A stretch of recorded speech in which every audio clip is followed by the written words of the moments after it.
Hey folks, welcome back to another Pokemon Massive video. So today I thought we'd discuss something, I guess, a bit interesting, right? Which is about future legendary event units and how they're gonna get powered up. Because if you guys, as you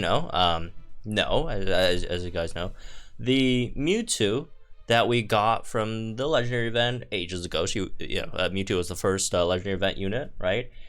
Finally got a chance to turn into Mega Mewtwo Y with the power break system, right? Which you use one of those cool like Mewtwo candies, right? So it seems like, and they mentioned in the dev letter, right? If I remember correctly, that they're going to be doing these in the future for future legendary event units as the villain event story goes on, right? So here's the issue. Mewtwo can use this one to turn into Mega Mewtwo Y. However, the other legendaries, not all of them have megas. Not all of them have megas. There are some who have megas, right? Rayquaza has a mega. We could reasonably assume the Xerneas Rayquaza is gonna turn into a regular mega Rayquaza, right? However, again, there's a lot who don't. Ho doesn't mega. Solgaleo doesn't have a mega, right?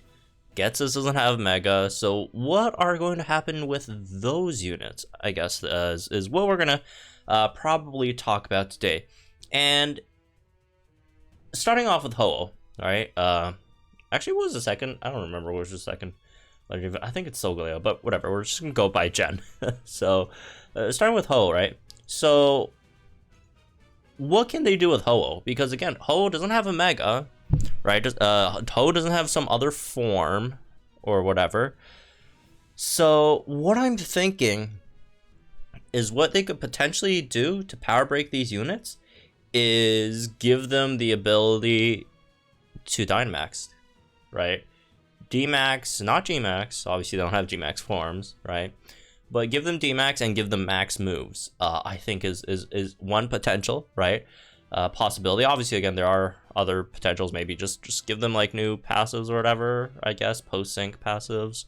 But again, like I mentioned before, I do think one of the real possibilities could be just to give them max moves, because if you're gonna say, oh, give them EX effects, no, they're all gonna get EX effects. It's Mewtwo got an EX, but then what we're talking about is the power break, which is the thing after it got an EX, right? So let's say, for example, if Ho got max moves, looking at the moves that Ho has, so you got a fire type move and a grass type move. So we're getting the fire type max move, we're getting max flare and max overgrowth.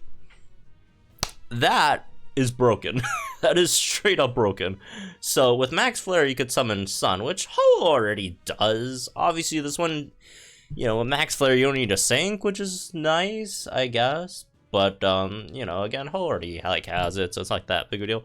However, if Ho gets max overgrowth, we'll get grassy terrain. And first of all, we don't have grassy terrain in the game yet, right?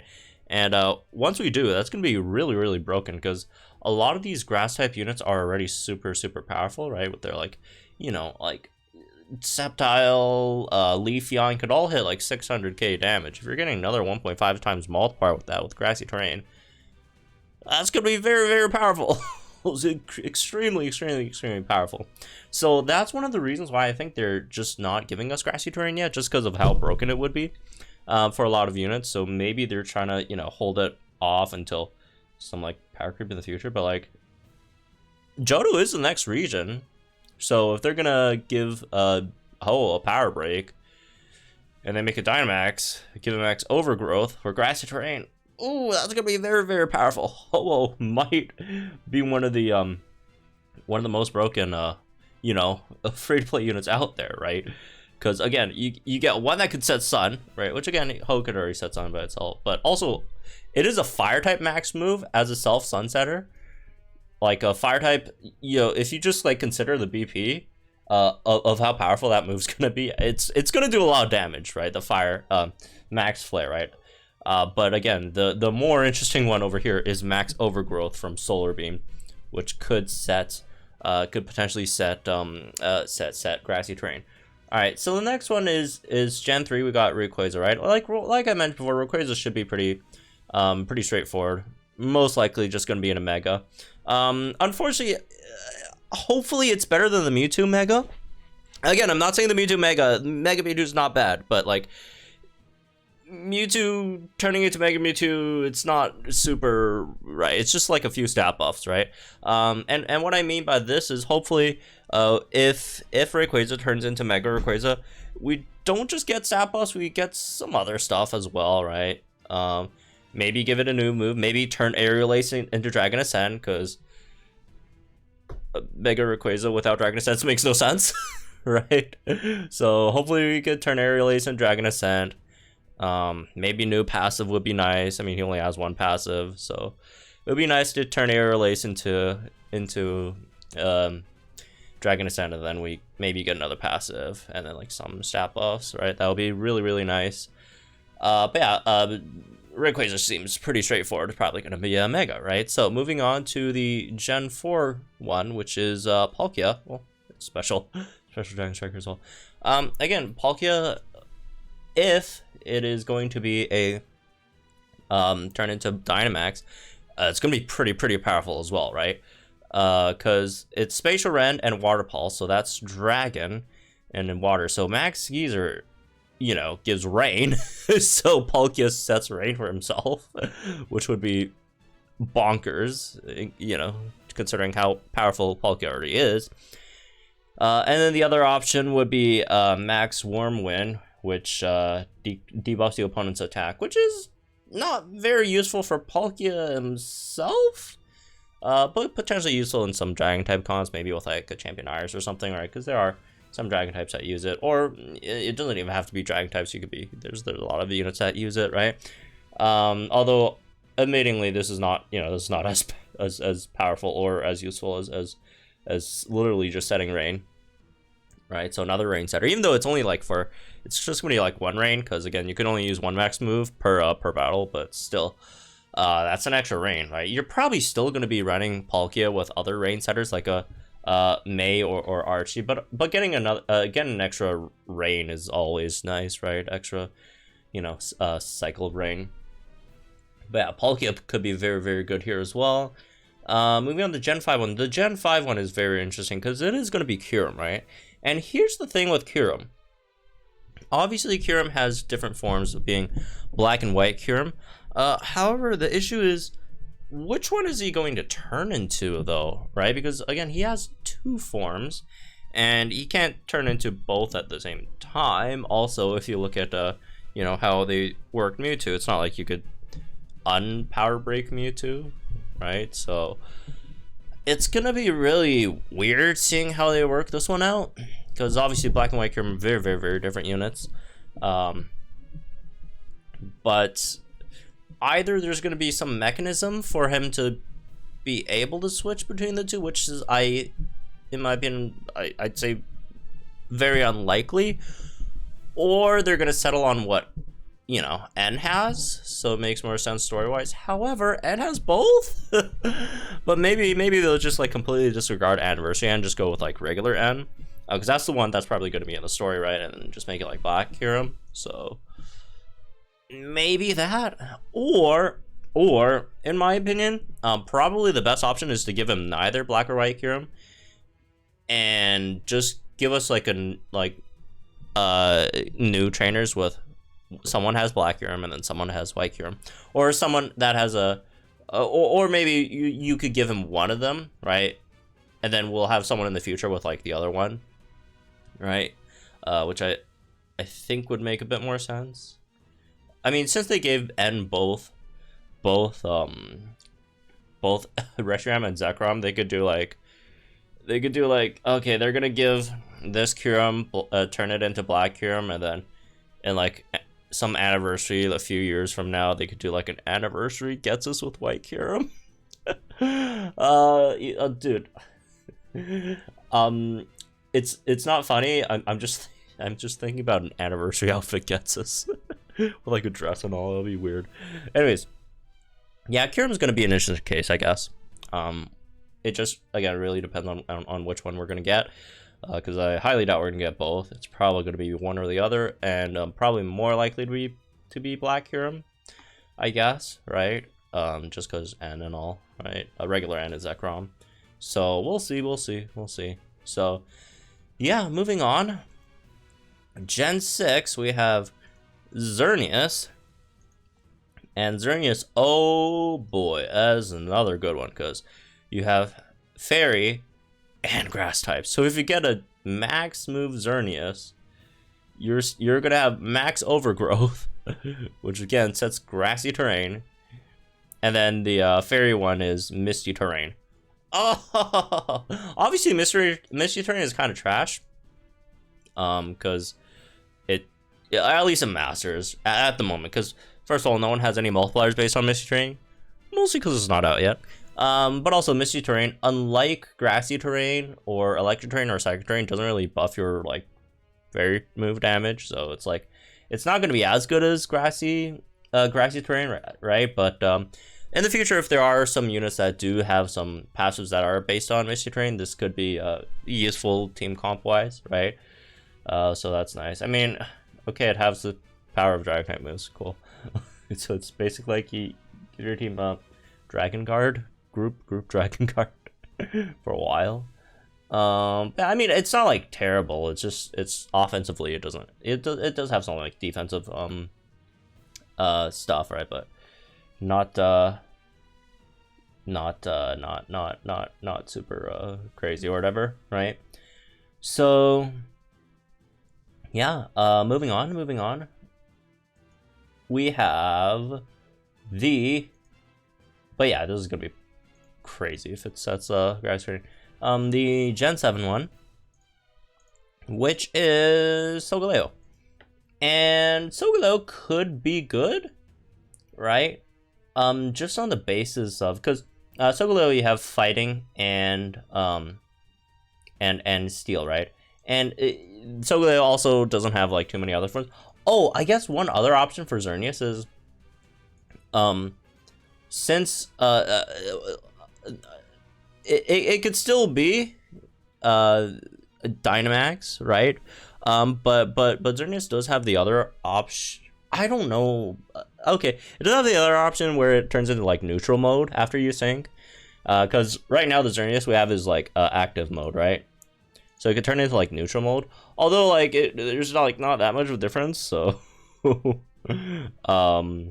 also, wouldn't that be like a bit of a downgrade instead of an upgrade? I mean, they could do whatever to the unit though.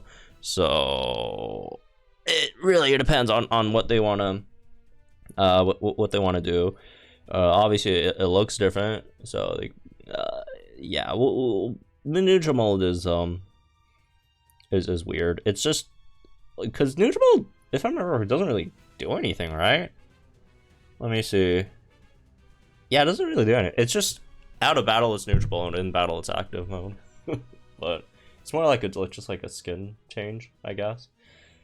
But yeah, that's another possibility for Xerneas. Back to Solgaleo. Back to Solgaleo. Again, Solgaleo doesn't really have any other forms, right? Unless you want to make it turn Solgaleo into Necrozma and go with like Dustmade, but again, that's just way too much of a stretch, though. That's way too much of a stretch to literally turn Solgaleo into Necrozma. But then again, it's as much of a stretch as turning Kyurem into Black Kyurem, I guess, because that needs like another Pokemon as well. Although it still stays Kyurem. That one, you know, if we turn it into Necrozma, then it's just Necrozma, right? So,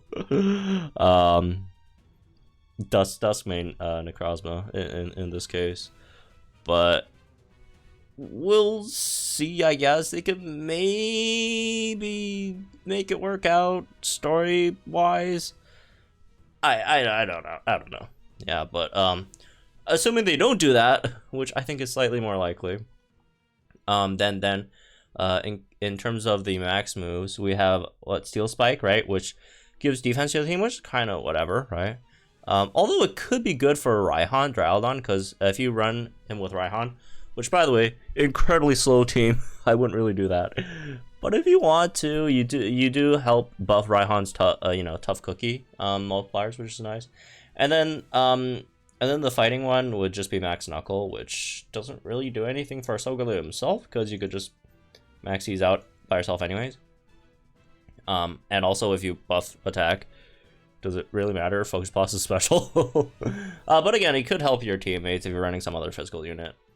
Besides you need like attack buffs. But the effects don't really matter that much for Solgaleo in my opinion. I think it's more important that like you just have a very, very high base power steel type move, right? Because like my biggest issue with Solgaleo isn't that he's like trash or whatever, like overall, because he's not. Because Focus Blast Solgaleo is very powerful. It's just the steel type Solgaleo is not that great, right? And if we do get a max move, which could replace Stun Steel Strike, right? Just, just a very, very high BP steel type move. In my opinion, that's already a pretty solid win for Solgaleo, right? As a free to play unit, you have a pretty decent steel type damage. I mean, he's still decent right now, but like much better steel type damage dealer, right? It's like he gets like another Sank, so that would be good at least. But he does seem probably one of the more underwhelming ones, at least, right, that we've looked at so far. And then the last one, Gen 8, which Zamazenta, one of the 3 Pokemon that can't Dynamax. So I guess it could also be like a Xerneas situation, but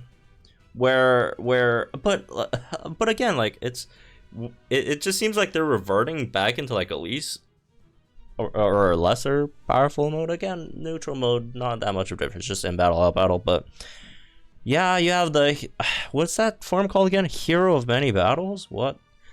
The original form, and then it turns into the crown form, right? Which is the one that we have at the moment. The one we have at the moment is crowned.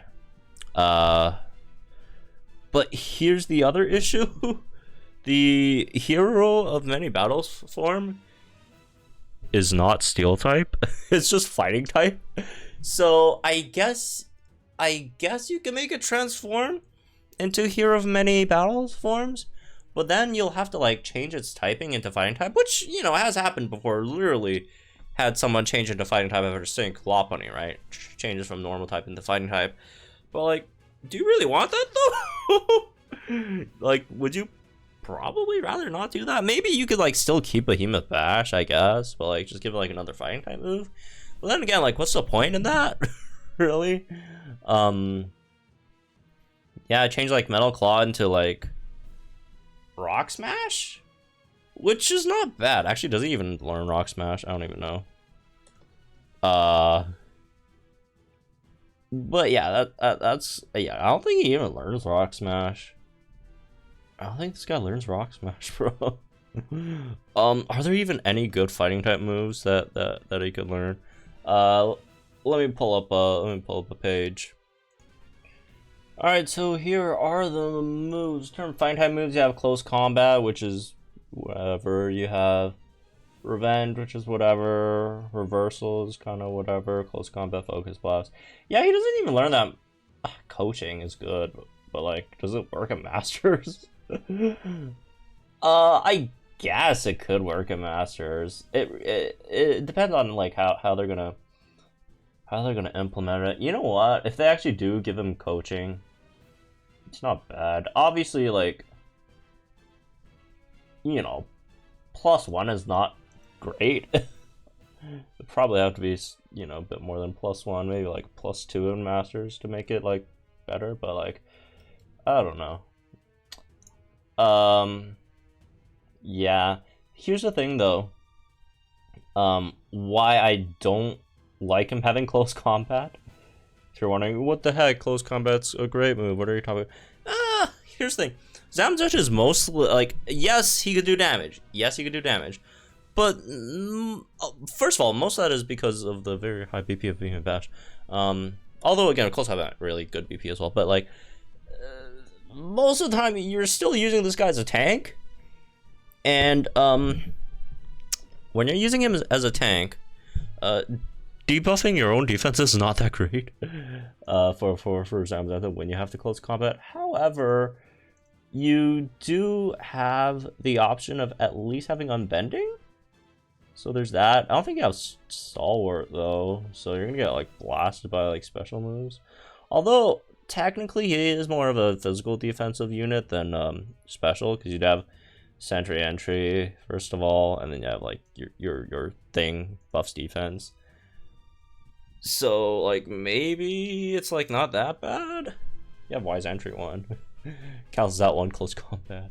But then again, like I just wouldn't really replace Metal Claw, because like Metal Claw at least is like a 1 gauge spam, even though you do have the free revenge, so 50% chance of getting a free move next, which is great. But what if you don't get it? You don't want to be caught in a situation where you don't have enough gauges to queue up a move with Zamazenta, because you either have an option of a 4 gauge or a 3 gauge. Yeah, Zamazenta is going to be tricky on how they're going to do it. Right, again, it's possible they could turn it into the Hero of Many Battles form, which, I mean, again, there aren't too many options, because again, Zamazenta, Zacian, and Eternatus can't Dynamax, right? Ironic, since the Eternatus in our game literally is Eternamax, but again, it's slightly different, right? But we'll see how it goes. But yeah, anyways, last video of this one, I guess. Hope you all enjoyed. What you guys think in the comments down below. Like, share this video on our channel, some more Pokemon. Just thought I'd do a little video just going over some speculation on what could happen with these potential legendary event units with power breaks in the future. So yeah, let me know what you guys think, and yeah, I'll see you guys in the next one then.